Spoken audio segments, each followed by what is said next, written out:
now. L.S.T. Trig. What up, y'all? We back with another episode. It's episode 8.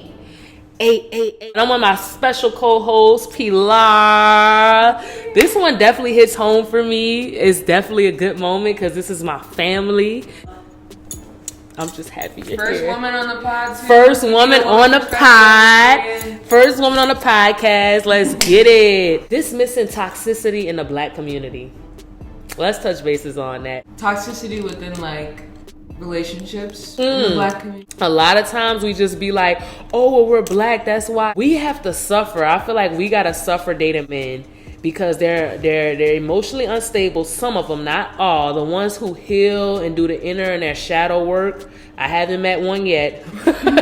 But I definitely believe they're out there. I'm not gonna say every black man is the same. A lot of times we run across men that just are coddled by their parents. They want certain stuff their way, and they always feel like they can do it, but we can't. Right. Because my experience too, just like growing up with brothers and stuff, and kind of, you know, that whole coddled aspect was just like the girls were expected to like cook, clean, go to school. Tell me about it. Never miss a day. Even if I was sick, like I had perfect attendance, you know, couldn't miss school, couldn't miss homework. And, you know, I don't know what, I cannot figure out why a lot of, I can't generalize on all black men, but from what I've seen, they're coddled. Yes. And they grow up to be bitches. Yes. Again, not generalizing. That's why. What I've seen. Really? Because like. That's why I go so hard in my music. They be thinking I'm just like talking about like the whole one as a race. I can only speak about my experiences, and I've ran across some bitch ass niggas. I'm sorry. Y'all traumatized me. I know they got real good black men out here because I've been raised around real black men. That's why I know what it is, and that's why I know what not to settle for. But so far I've been running across some bitch ass niggas. Yeah, and just growing up, it was like they weren't expected to take no trash out, cut the grass. We did all that shit. No way. We was niggas too. No way. Yes. Not cutting the grass. We cut the grass. No fucking way, man. That's why so many black women are in their masculine energy. Ain't no way you got sons at home and you got the daughters and stuff cutting. Well, what they doing while you were cutting the grass? The expectation was for them to cut the grass, but if they said no, she wasn't gonna make them do it. It fell into our lap. That's what I'm saying. I hear this story so many times, girl. Many times. Why, like, it never made sense to me, but just like, and being rewarded for that, for not being lackluster and not even fitting up to the plate. Like, you're not doing what you're supposed to do, but yet you get more than what we did, and we put in 10 times the work. But the crazy thing is, I don't even know why they do that, because the world is not going to treat them like that. No. Like, as a black mom, and especially because I'm going to eventually be a black mom, I would never coddle my son like that, because I know how vicious this world is. You see it. Black men are dying by cops every day. Black men is just like a target in this country. So why would you coddle them at home and do stuff like that when you know this world? Come on now, we know offhand this world ain't gonna treat them like that. Right. And what's the outcome of it? That's the ones that never listen and felt like they were the shit from the young age, and they feel like they could do what they want, and that's, you know, like, I know what you're talking about, because they got that type walking around. But it starts at home. In fact, one of my friends, her brother was coddled. Grandma just literally gave him his way, and he did a 10-year sentence in jail. Yeah. And also from dating my exes and all that, their brothers were coddled, and they all ended up like in jail or in the streets, because when you have no consequences at home, there are going to be consequences in the streets, and it's not going to be fair. So I don't understand why they do that, especially black women, especially because I've dated guys where the mom tells me, I'm going to be number one. I'm still going to be number one. And it's like, are you fucking your son? Yeah. That shit is so weird. Those men that are coddled like tend to just make poor partners. Definitely. They expect us to be their mothers. They can't, you know, put a balance in the relationship, because they want the girlfriend to be the mom. They want the girlfriend to take care of them. They want the girlfriend to, like, we're not your mom. We're not, like, then on top of all of that, they want a bitch to go half. Girl, bye. You want me to cook, clean, do your laundry, wash your drawers, and then go half with you on bills too. So now I'm in my masculine energy. So now if you want me in my masculine energy, you about to get talked to with my masculine energy. Because it's just, I gotta go to work. Then on top of that, I gotta come cook. Like, it's not half. When you think about it, it's literally like we're putting out 80% to their 20%. Right. Going half on bills, that's a whole nother thing. If I could pay all my bills by myself, then as a man, you should be able to do the same. Like, ain't no way. But it's just, you already go half with so much.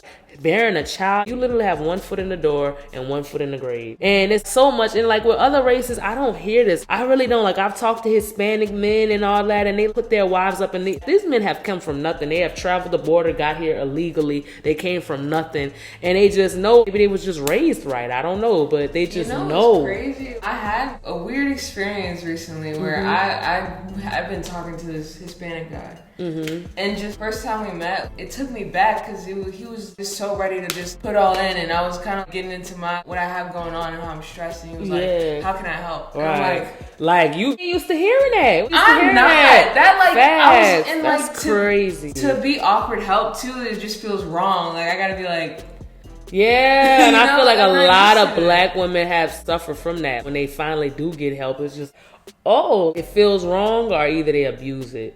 So my thing is, I don't think all black women are like this, because I know some women that are put up by their black husbands. They're put up, but especially our generation and this generation of men, is just like they be really arguing on the internet, going half. Like, nigga, you want a roommate. You don't want a wife. You want a roommate.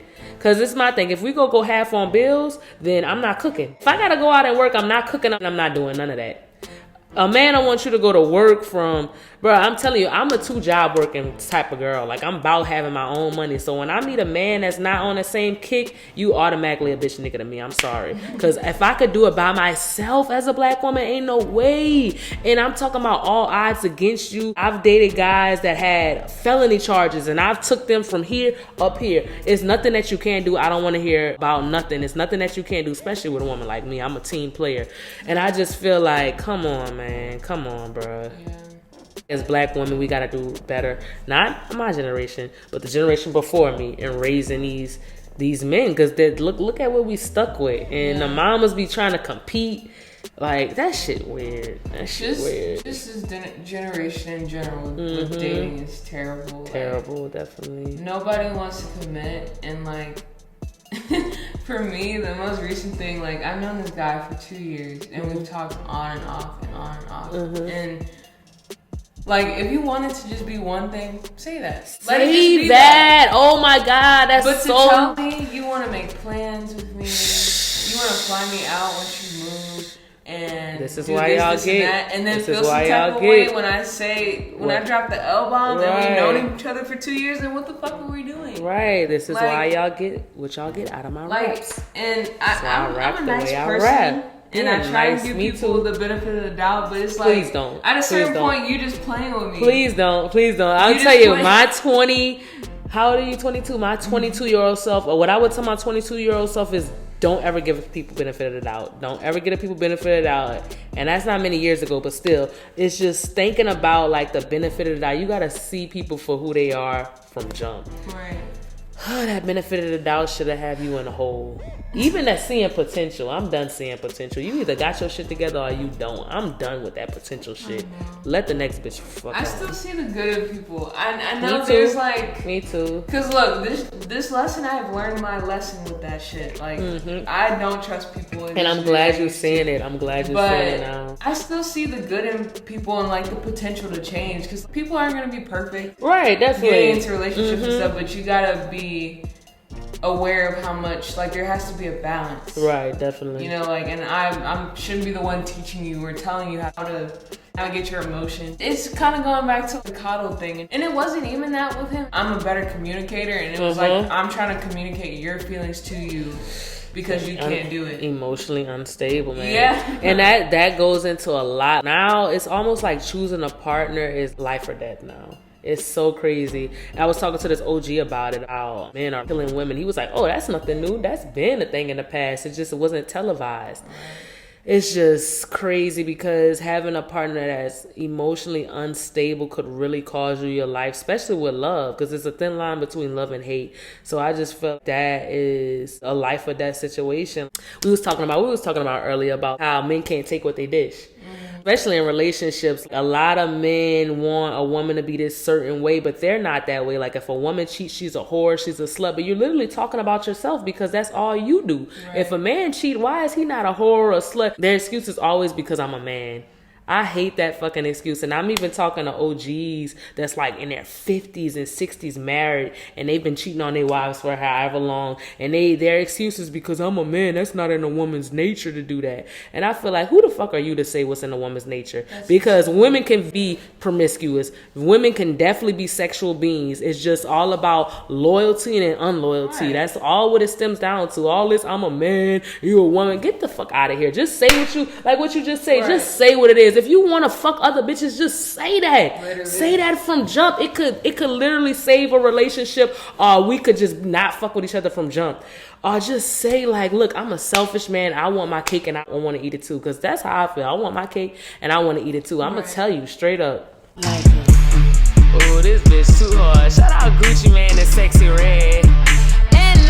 L.S.T. Let's get it. Step in this bitch and you know I'm flowing. Your hoe looking here so you know she going. Ain't gotta do much like traffic. I'm a rush and they wanna feel a rush. Cause the beat we moan. Cocky so I talk but shit I know what I'm doing. Job in the comments so you screaming and groaning. Oh, pussy soaking like I have a stick and the ass stay focused on them dollars I'm throwing. Bitch, I'm a big trick. I buy your clothes to keep you fit, but only if that dick good, you know he get a best hit. Talking about I thought you just use niggas for they bread. I said I'm misunderstood. Eat this bitch like I said. Wanna trap me, bitches get the plan B. Got a crush on me. I must be in high demand and I'm L.S.T. Everybody want me. Ask me like T, do you got a man? Everything I do really gotta make sense. Might date a pilot since I like taking trips. If you dead, I'm a boo. I would never lie to you. Bitch, I like to have my cake and I like to eat it too. Life for the party, bitch, you better get lit. Better get out your body, better make it make sense. Cause I treat every day like it's your birthday, bitch. It's a twerk day, man. Fuck a work day. Bitch, you from New Orleans, what you mean you can't twerk? Better make that ass shake like a fucking earthquake. Better wobble, make that ass shake like you need your rent pay. Only give him comma God, brittle, he's a bobblehead. Bitch, you from New Orleans, what you mean you can't twerk? Better make that ass shake like a fucking earthquake. Better wobble, make that ass shake like you need your rent pay. Only give him comma God, brittle, he's a bobblehead. Cause she thick.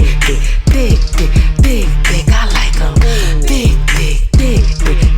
Ooh, she thick. Don't mind me, I be choosing fast. I like 'em. Thick.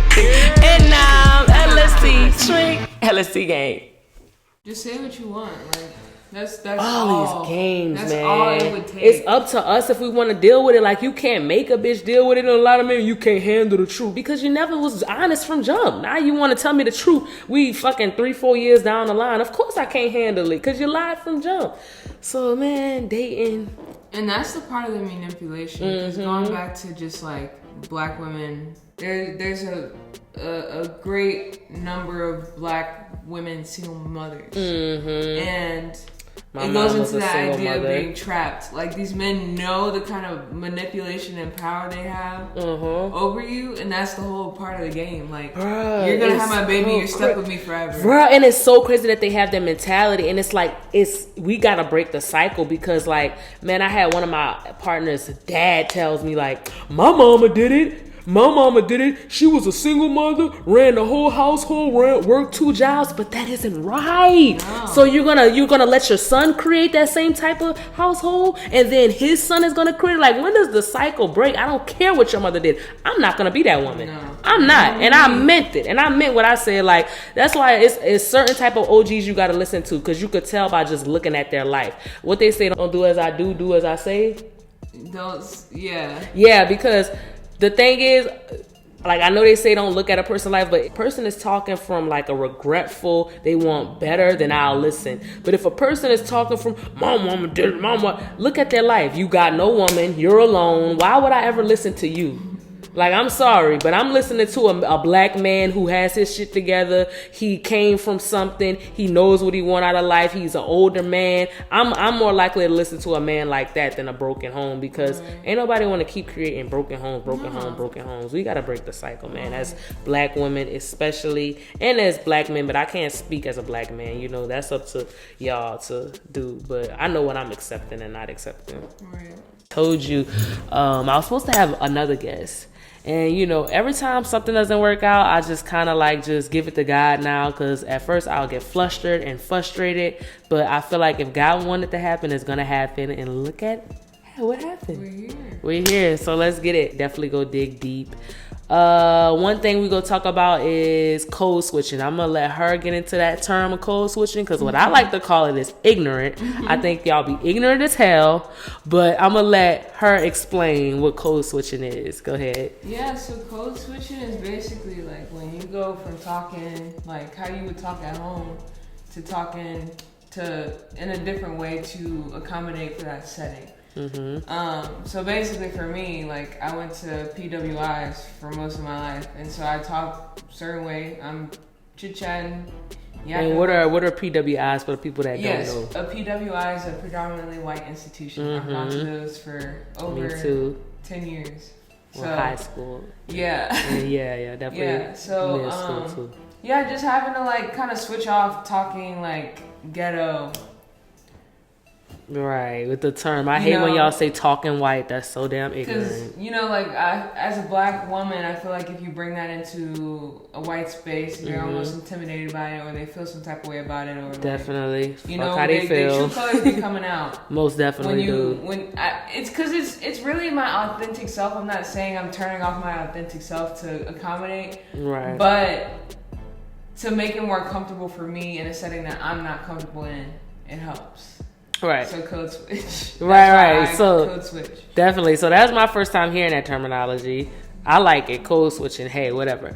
I've been told you talk white, which is the dumbest, most ignorantest thing that a black person could ever say, because it's almost like insulting. Not almost. It is insulting to your own race to say somebody talks white, because it's almost like you're saying to talk black is ignorant, ghetto, to be retarded, or to sound stupid. If you say talking white is intelligent, then what is talking black? Right. So I just think that's so dumb and ignorant. You can't talk as a color.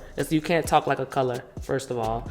So I just feel like, especially being from where I'm from, you know, we from New Orleans, man. So when I was in New Orleans, I was always told I don't sound like I'm from New Orleans. From New Orleans people, they were literally telling me like, you don't sound like you from New Orleans. One time I had a guy tell me I sound like I was from New York. But now that I live in Houston, that's all they tell me. Like when I'm talking, before I can even finish a sentence, you from NOLA. Oh yeah, I hear that NOLA accent in your voice. I hear that NOLA accent. So it just be weird. Like when you're out of town, they can recognize it more than your own people. People be trying, because somebody told me they thought I was from like Las Vegas or some shit.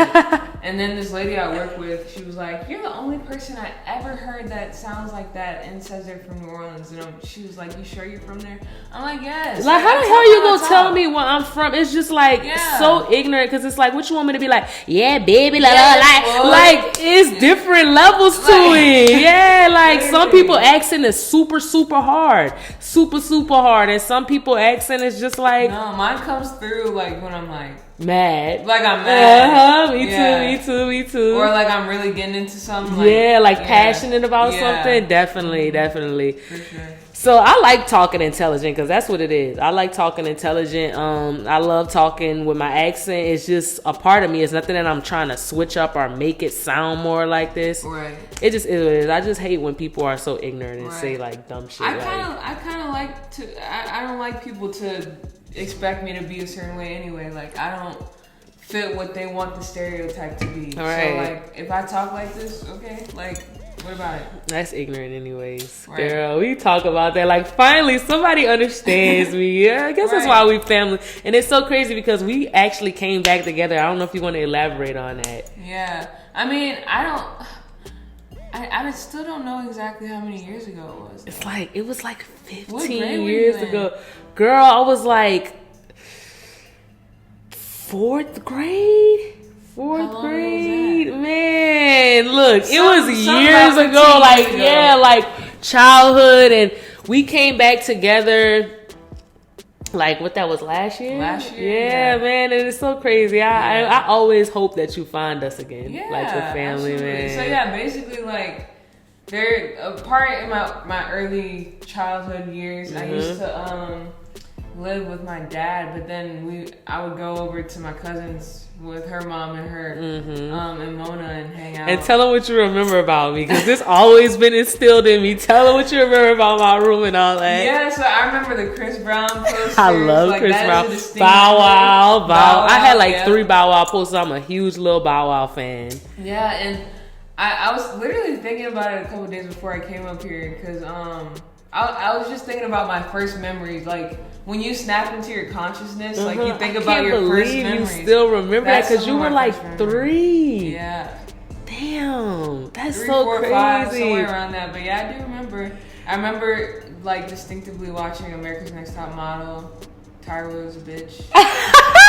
I even knew that from a young age. Shout out Tyra Banks, man. Bruh, man, that's so crazy. Because I think the reason why I think you were 3, because we was just about to enroll you in school, really? Which is like pre-K, I think. Okay. Or either kindergarten. So you had to be around like 3 or 4. Yeah. Or something like that. But I do remember. Man, that's crazy. So, happy memories. Yeah, man. Happy memories. That's what's up. I'm glad that you remember that about. My room was super hip-hop-ish. I used to have kids like younger than me tell me, her room is so hip-hop-ish. I used to record in my room. Do you have pictures or anything from that time? I think I do. I think it's probably in a scrapbook, because I used to have this digital camera that just prints out the photos and stuff. So it's probably in one of my scrapbooks at home. Yeah, but yeah, we had that time when we were younger, and just life happened. Yeah, life. That's all I'm gonna say. Right. Life happened, and we kind of went our separate. Why can't I speak? We went our separate ways and lived our lives, and now we're back. God brought us back together, girl. So I'm happy. I'm happy. And it's cool to see too, because like we're part of 2 different generations too, but like there's a lot that we can. I'm millennial, and you Generation Z. Yeah, man. So it's good to see Generation Z, because I like to uplift the younger generation. I don't like to tear them down. And you seem like you got your head on. You're not like one of the ones that's wilding out, because the generation before our generation used to say that we were the ones that's wilding out and all that. It's always gonna be that. Yeah. So I like to uplift. I don't like to put down, because the generation before us, they used to call us dumb. Y'all dumb. Y'all don't know what y'all. Yeah. All that's for the birds. I always felt like an old soul though. Like, me too. And I have a lot of older friends, because I just connect in that way. Like I listen to old music all the time. Yeah, like, me too. Love me some Luther Vandross and some like Anita Baker and stuff like that. And I can't really find people my age that like listen to that stuff. But like and I like one of I say she's my best friend, but it's my best friend's grandma. Like we talk about like 80s rock music. Me too. I always cling to my best friend's grandma. I'm like outside talking to her all day. Right. I'm an old soul through and through. So that's why I feel like I can kind of, I get along with the millennials. Yes, man. I'm soaking up the game from OGs. I could literally hang out with a 40-year-old, 38, 39-year-old, a 50-year-old. I don't know. They just give so much game. The ones that's actually learn from their experience and not living in a cycle over and over, because they got a lot of OGs that's living in the same cycle. I'd be like, what the hell? I can't talk to y'all. I can't talk to y'all. All right, another topic I want to bring up: being young and black on the job. I know you're going through that experience right now, so let's elaborate on that. Yeah, so I've been working since I was 16. I've had a plethora of different jobs. Started out in the food service industry, came up as a hostess, and then I did waitressing and then a little bit of bartending. I am thankful for that experience, even though I wouldn't go back into it, but it teaches you how to talk to people and the whole service aspect is essentially what a job is in the first place. But bringing that black perspective into it, I did work at a restaurant where it was owned by this white family and predominantly white people would come through. I was one of the only black workers that was front of house. Any other black people worked in the back, which is actually now that I think about it, it's kind of crazy. And I can't ever say that I really had any issues with that, but food service hard. I don't think I've ever been discriminated against in that setting. It's funny though, because one time I remember this lady distinctively. She was like, "You look like Princess Tiana." I was like, "I don't look like her at all," but okay. You think all black people look the same? If you don't give me the money, then Right. And something like really nice one time, like they had these regulars that would come in, and they would always greet me, ask me how my day was. And when COVID happened, before that, kind of backtracking a little bit, my boss called me in one day and she was like, yeah, someone left this letter for you. I opened it, there's $100 bill with like a note in the card. And she was like, I was like, do you know who dropped it off? She played off like she didn't know who it was. Then COVID came around and that lady actually passed, and she told me that lady did that, and she didn't want me to know. So it's one of those kind of things, like I actually really enjoyed that job. Like it hasn't, I don't know, like it was kind of daunting being like the only black person there, because I know all eyes are on me, but it was actually like everybody kind of cared about me and like, defended me at that job. On the other note though, I've worked corporate. Corporate is not fun. And I actually did like that job because that's where I made the most money. So, but it was just different. You always gotta take the most shit at the jobs you make the most money at. Yeah. It was an accounting firm. I sat in a cubicle all day. And it was an internship, so it was bound to end at some point. But they had extended it, and I had asked them, like, y'all extended already? Like, can I stay a little bit longer? Like, I'm punctual. I do my job. I do my job well. Definitely. I'm not a bare minimum type of girl unless I need to be. I am. Boy, man, once a job give me pennies, I give them pennies back. Exactly. But they weren't giving me pennies, so I was doing my job. Right. See? Motivated by money, definitely. Yeah, again, I was like the only black person there. And actually, so I worked at the main building, and then when I got extended, they sent me to a different department, which was like all women, but I was the only black girl there. Well, there was one other one, but she went into finance and all that stuff. I went into sociology, so I guess I'm kind of out of place for an accounting firm. But I did ask these people, I was like, what do I have to do for y'all to consider me back on, all this stuff, and they didn't really give me any information. But like the next day, they brought these people in to interview, like right in front of my face. And were they white? Yeah. Yeah.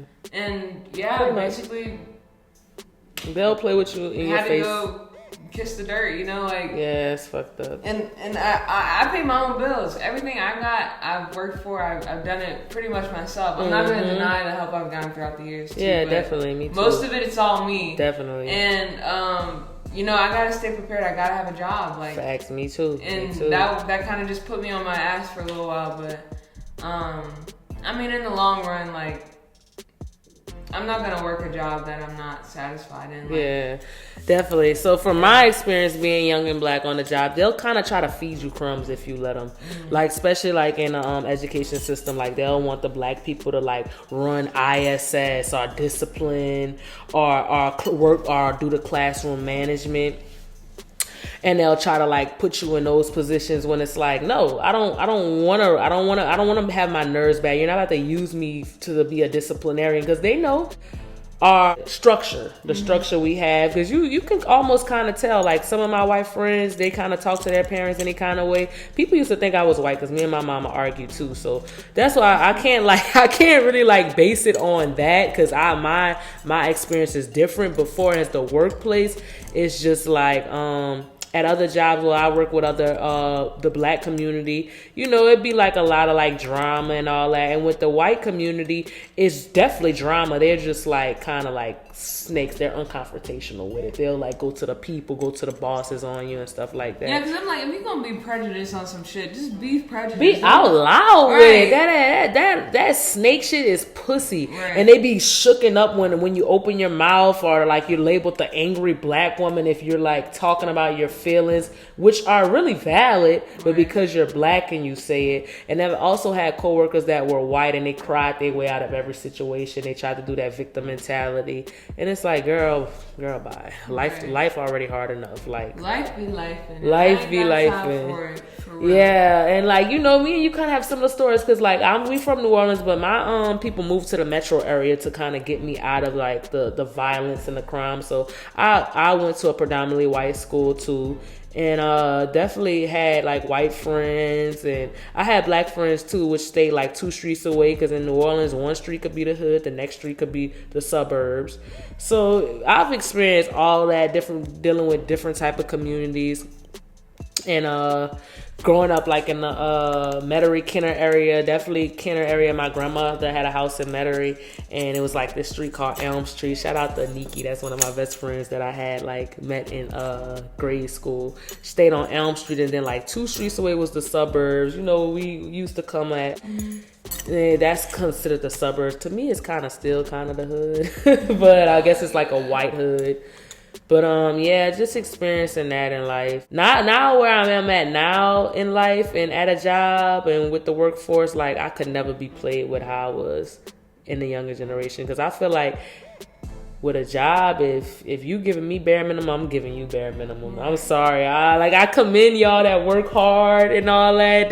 Like I tell people, you can't do what I do on a job because God, by the grace of God, God has kept me. Because boy, when I saw that check and I'm telling you my rent is a certain price and I can't even barely make rent and I'm literally working 39 hours, I'm like, okay, bet. And then you know they be playing the favoritism. I'm pretty sure you dealt with that favoritism on the job and all that. For sure. I'm not giving them shit. The job I'm at now, minimum. Like, they, my coworkers just pointed this out, but they were like, you should be getting paid more, like, you have a degree. Most like, why did definitely. You not?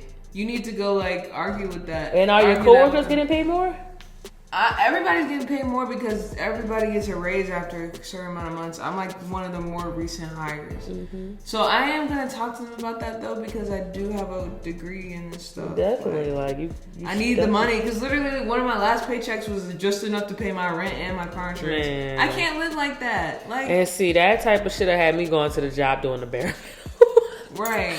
Like my work ethic is good. If the money is matching it, I'm sorry. Like, I'm not giving no job what they don't give me. It's a business. Nah, it's capitalism. It's capitalism. And I had to learn that. Because you're an employee at the end of the day. Right. Like, it's capitalism. And they try to keep you at the bottom. And like, man, I worked at Sam's Club, like Walmart, jobs like Walmart. Never again. Anybody that's in those type of jobs, use that job to fund your dreams or fund whatever you're trying to do and get the fuck out of there. Right.